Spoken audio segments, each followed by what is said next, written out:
All right, our viewer question today is, what foods would you recommend for eye health and vision? Hmm. Well, I remember when I was a little kid growing up that eat carrots, it's good for your vision, and as the decades have gone by, there wasn't such crazy advice. Yeah. Um, the damage that gets done to the retina of our eyes, that's the photographic film, if you would like, in the back of our eye where images are formed. It's an oxidative type of damage. We live an oxidizing life. We are breathing oxygen, which is an oxidizing agent. But a lot of the foods we eat, processed foods, etc., the foods that may have sugars in them, etc.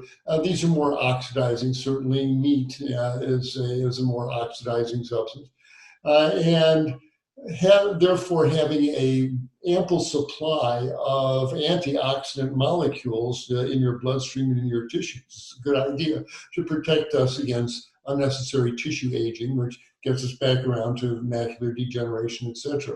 So your favorite colors when it comes to selecting whole plant foods should be green and yellow, green and yellow, green and yellow. They are so filled with these wonderful antioxidants and carotenes, both the green and the yellow vegetables, that for all sorts of other reasons they should be in your diet, but absolutely. We're talking about something dark and green. That means every day in some form or another, whether it's on a salad or on your dinner plate, chopped up into a casserole, into a chili or a stew, you ought to have something like kale, chard, Brussels sprouts, broccoli, bok choy, asparagus, anything dark and green. Get it, find a way to get it in. And you just can't beat 8 minutes in a vegetable steamer, put it on your plate, squeeze some lemon juice over it, and chow down, or some balsamic vinegar. But get those greens in. And yellow vegetables, carrots, squash, sweet potatoes.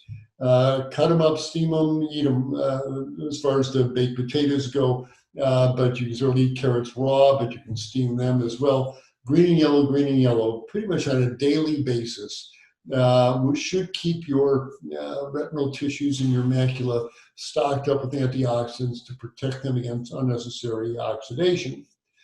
But as I also mentioned, eating sugar as a food is not a good idea, not your friend. What am I talking about? I'm not talking about a half a teaspoon of maple syrup in your tea as a sweetener. That's the way it's supposed to be used as a flavoring. That's okay.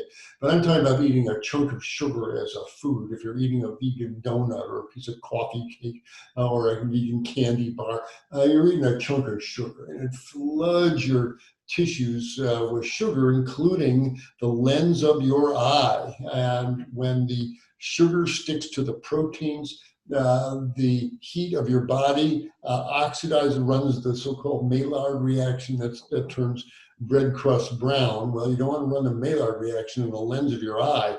Great way to give yourself cataracts. And makes your lens opaque and keeps light from getting through. So we talked about the green and yellow vegetables to eat. As far as what not to eat, meat and sugars are not your eyeballs' friends there, and so you really want to refrain from eating sugar. I'm assuming you're already not eating meat if you're watching this video, but don't be eating sugar as a food. If you want something sweet, that's what mangoes are for, and grapes and fruits. Use them for your sweet flavorings, but don't be eating the baked goods, etc., because they can really damage your eye as well. And be cautious with ultraviolet light. A bad combination is to saturate the lens of your eye with sugars and then walk outside without sunglasses and let the ultraviolet light just fry your sugar-heavy tissues in your globe there. That's a good way to promote oxidative damage. So when you go out, wear those good sunglasses. It really makes a difference now that the ozone layer is thinner and the sunlight can be really brutal there. So if you do those things, avoid the sugar and the meat, eat lots of green and yellow vegetables, and wear those shades, your eyeballs ought to last you a lifetime. But one last thing, I did not follow my own advice in my earlier years, and I did wind up with a cataract in my right eye. And I had my lens replaced. And it's one of the most magical experiences in my life. Modern medicine, for all that we criticize it for, has come up with some wonderful advances, and one of the best is cataract surgery. And I was having a hard time reading when I came into the doctor's office, or the doctor's outpatient surgery.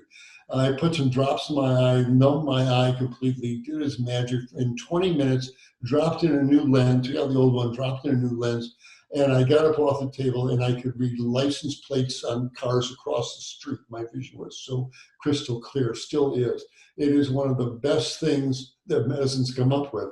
And the reason I'm saying this is if you have a cataract and the doctor, you need cataract surgery and you're afraid of this, I'm just making a plea, don't be afraid of this. Welcome this surgery. You'll see it's one of the best things you ever did. The cataracts are better prevented than treated, but if you have to have them treated, do not let your fear of the procedure hold you back. It'll give you a new lease on life. So highly recommended if you need your surgery, need your cataracts fixed.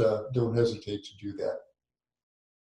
Hi everyone, Dr. Michael Klaper here, announcing our new format for our Q&A with Dr. K. Annie Hagen will be asking me one question that's been sent in by our viewers. So if you want to see if your question is getting answered, do join us for our Q&A with Dr. K right here. Hope to see you then.